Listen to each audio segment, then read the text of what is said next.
There are persons who have built a theology around this that a Christian should not pray for less than 1 hour, and I think it is not it is not correct, because Christians are in different levels. The level the apostles were at their time demanded that 1 hour. So of course there's a level where perhaps we should demand of you a minimum of 1 hour of prayer. But all Christians are not at the same level. They are not all believers are at that level.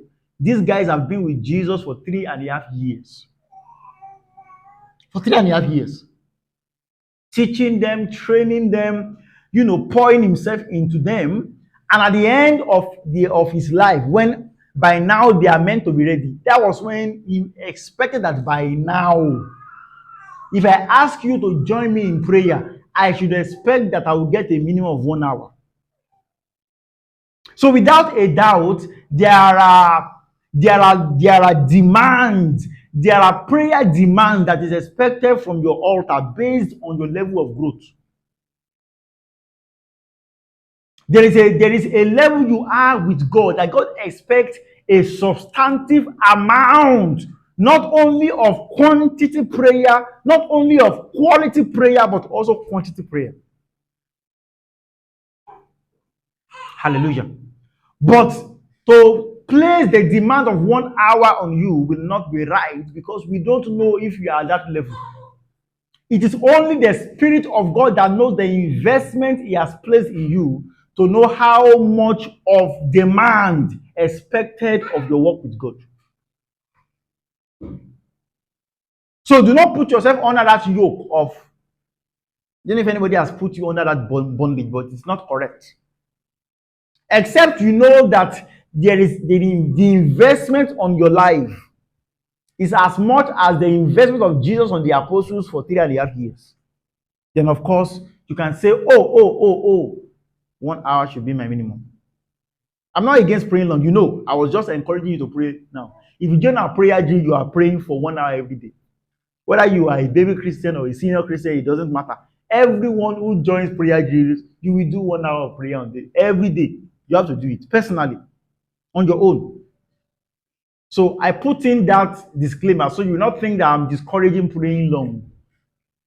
But I'm saying that do not allow anyone to use 1 hour as a yardstick of prayer, where you now begin to think that I have not prayed, or if I don't pray for 1 hour, God is not happy or God is sad. No, we don't work with God like that.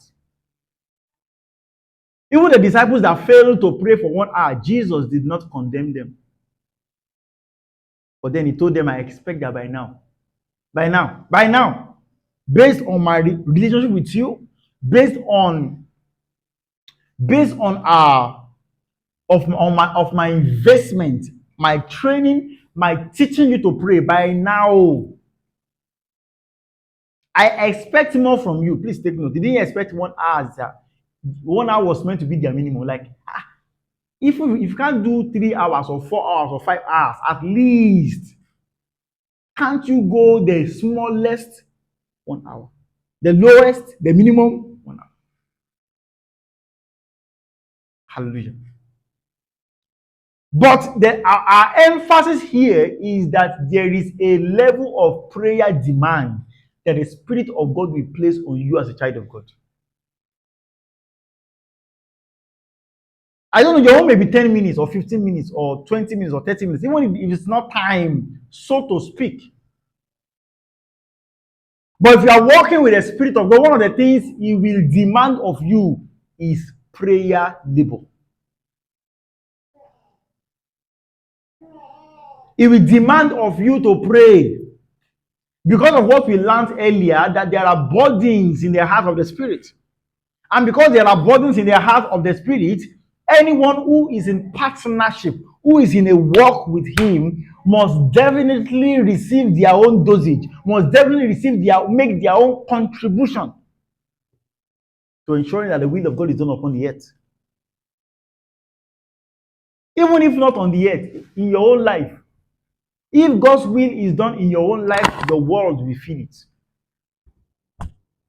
People around you will be touched. Other persons will be able to fulfill their destinies just because you are fulfilling yours.